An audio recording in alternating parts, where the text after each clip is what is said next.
మంచి దేవుడు, మహోన్నతుడు, అద్భుతాలు జరిగించువాడు, ఆశ్చర్యకార్యములు జరిగించువాడు, నిన్న నేడు నిరంతరము ఏకరీతిగా ఉన్న దేవుడు. ఆమేన్, హల్లెలూయా.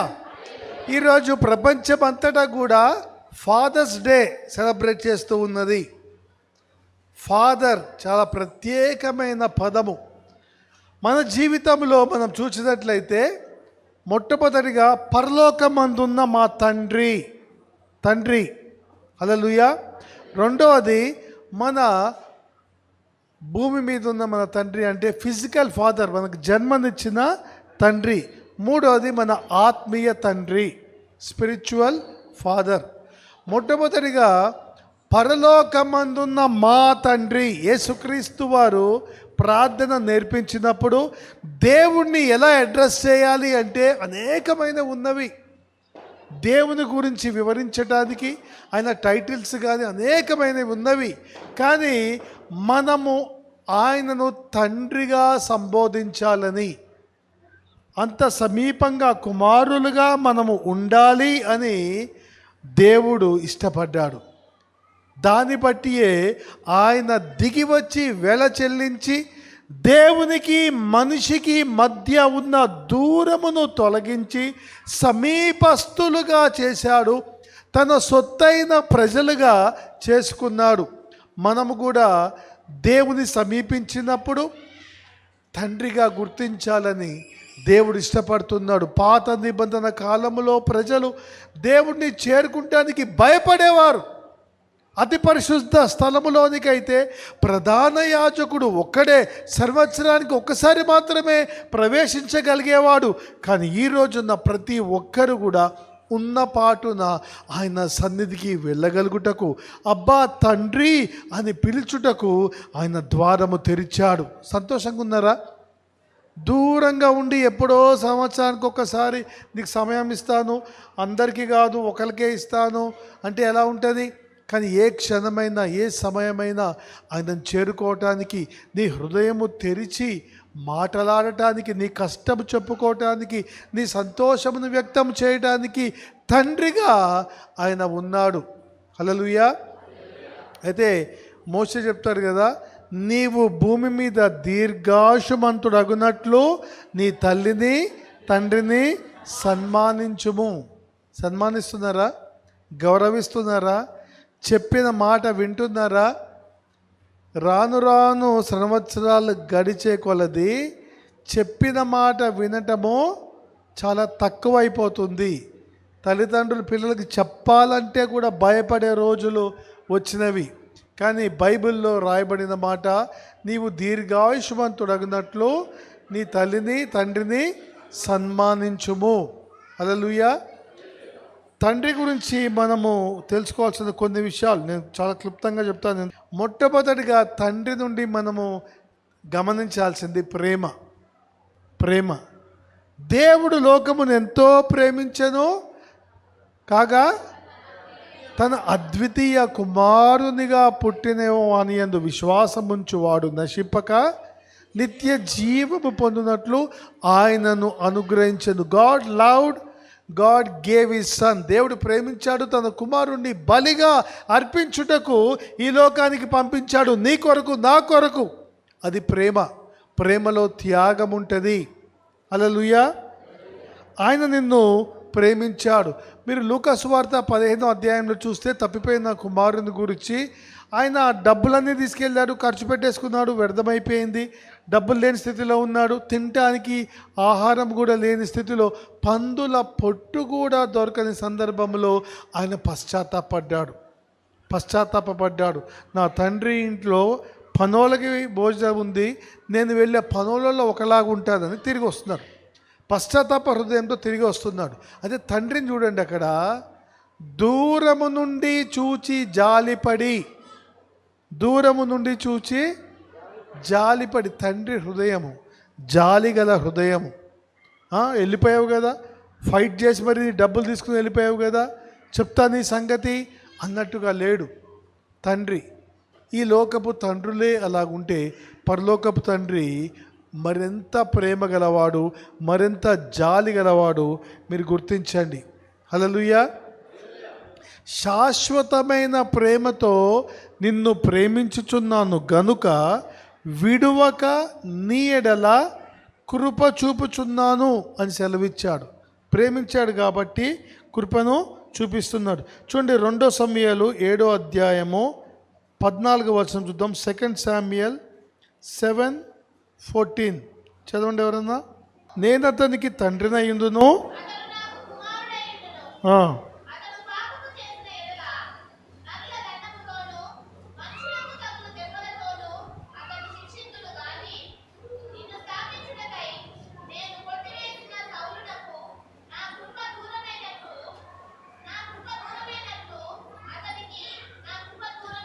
చూడండి, నేను ప్రేమిస్తున్నాను,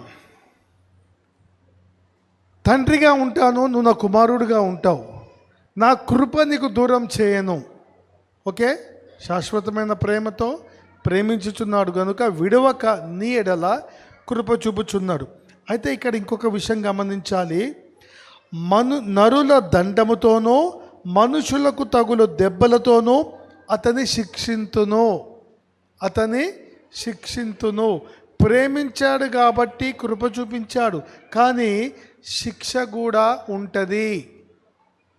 ప్రేమించాడు కాబట్టి ఇంకేమి చేయడు, కృప చూపించాడు కాబట్టి ఇంకేమి శిక్ష లేదు అని అనుకుంటానికి వీలు లేదు. కరెక్షన్ ఉంటుంది, శిక్ష ఉంటుంది. ఇది మీరు గుర్తించాలి. ఓకే, ఇది ప్రేమ. రెండవదిగా తండ్రి నుండి మనం గమనించాల్సింది ఏంటంటే హీ ఈజ్ అవర్ ప్రొవైడర్. తండ్రి అన్నీ చూసుకుంటాడు.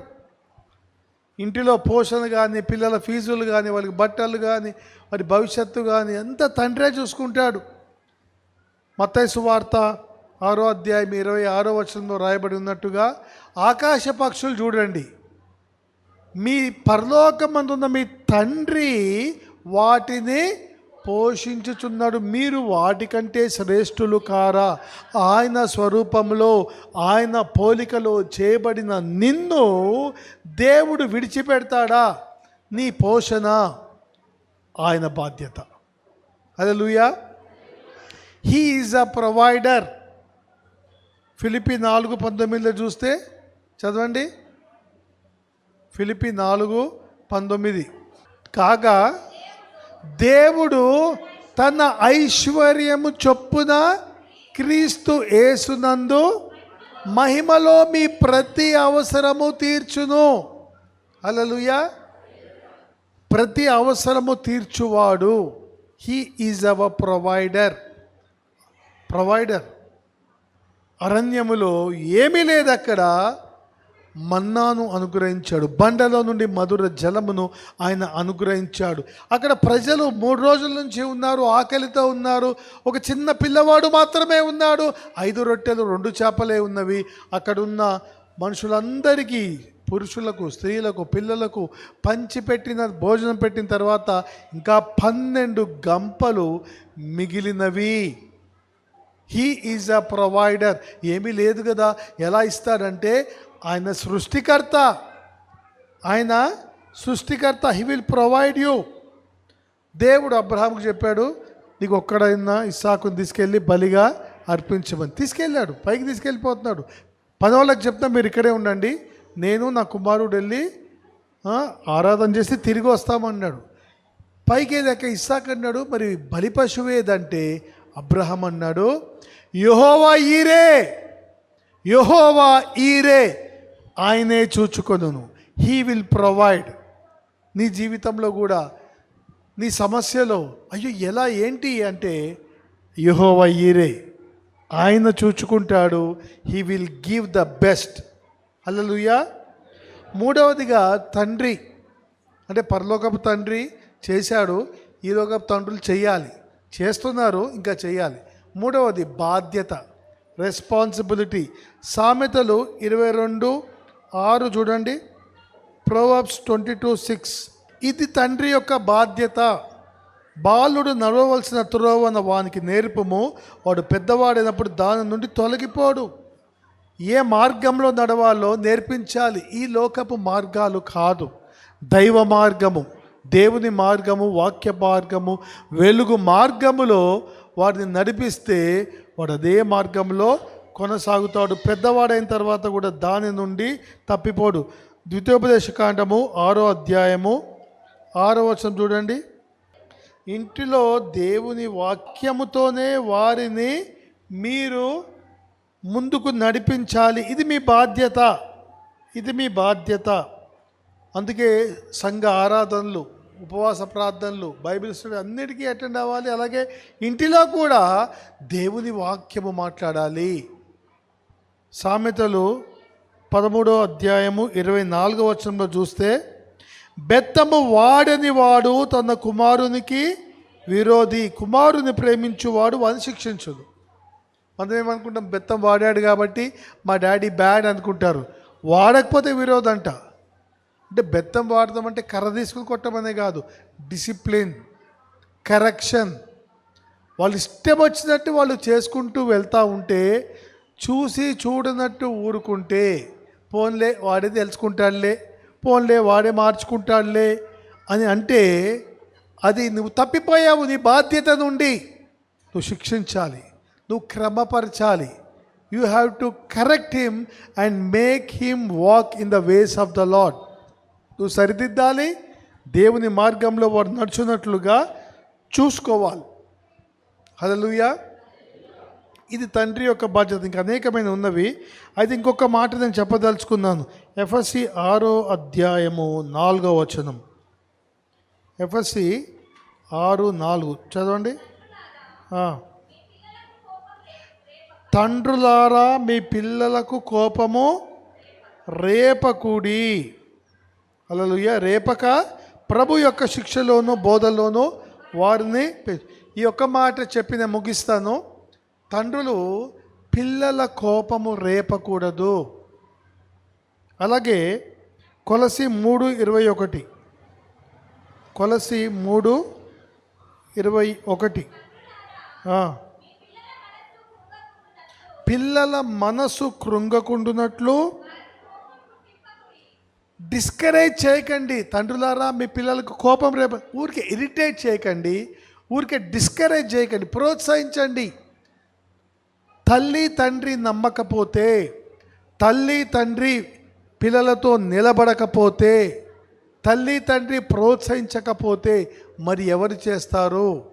మరి ఎవరు చేస్తారు? బైబిల్లో రాయబడిన మాట, మీరు చెడ్డవారయుండియో మీ పిల్లలకు మంచి ఈవులు నెరిగి ఉండగా పరలోకమందున్న మీ తండ్రి మరి శ్రేష్టముగా, హల్లెలూయా, he will give good things. యాకోబులో రాయబడిన మాట,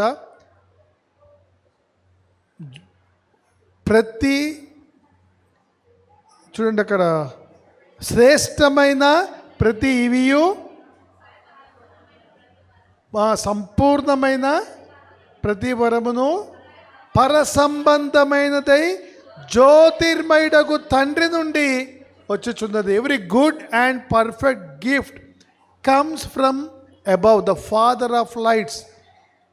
ఆయన నుండి శ్రేష్టమైనది నీకు వస్తుంది. హల్లెలూయా. నీకు మంచి చేయాలనే, నీకు బెస్ట్ ఇవ్వాలనే ఆయన ఇష్టపడుతున్నాడు, ఆశిస్తున్నాడు, ఎదురు చూస్తున్నాడు. నీవు ఆయన తండ్రిగా తెలుసుకోవాలి. హల్లెలూయా.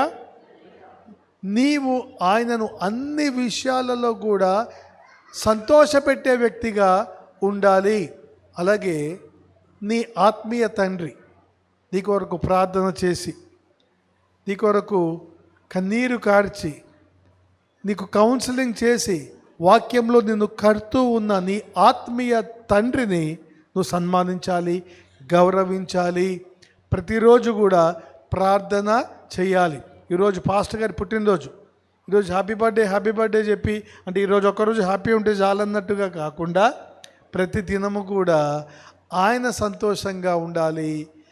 మీరు దేవునికి అంగీకారంగా ఉంటే, మీరు దేవుని మార్గంలో నడుస్తుంటే, మీరు వాక్యానుసారంగా ఉంటే ఆయన సంతోషంగా ఉంటాడు. హల్లెలూయా. ప్రార్థన చేసుకుందాం. తండ్రి, మీకు స్తుతులు చెల్లిస్తున్నాం. మమ్మను బిడ్డలుగా అంగీకరించినందుకు, కుమారులుగా చేసుకున్నందుకు మీకు స్తుతులు చెల్లిస్తున్నాం.